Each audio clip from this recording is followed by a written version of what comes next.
السلام علیکم ورحمۃ اللہ وبرکاتہ۔ انسانیت۔ ایک بچہ 10 روپے لے کر پلاؤ والے کے پاس آیا۔ ریڑھی پر ٹھہرے ہوئے لڑکے نے چاول دینے سے انکار کر دیا۔ میں کہنے ہی والا تھا کہ بچے کو چاول دے دو، باقی پیسے میں دے دوں گا، کہ اتنے میں پلاؤ والا خود آ گیا اور بچے سے 10 روپے لے کر اسے بہت پیار سے شوپر میں ڈال کر دیے۔ میں نے سوال پوچھا، مہنگائی کے اس دور میں 10 روپے کے چاول؟ کہنے لگا، بچوں کے لیے کیسی مہنگائی، بچے تو بچے ہی ہوتے ہیں۔ میرے پاس 5 روپے لے کر بھی آتے ہیں اور میں ان بچوں کو بھی انکار نہیں کرتا، جبکہ 5 روپے تو صرف شوپر اور سلاد کے بھی نہیں، لیکن ہر جگہ منافع نہیں دیکھا جاتا۔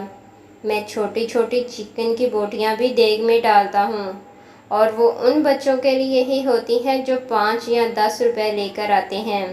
وہ چاول کے ساتھ یہ چھوٹی سی بوٹی دیکھ کر جب مسکراتے ہیں تو مجھے لگتا ہے میری نمازیں اب قبول ہوئی ہیں۔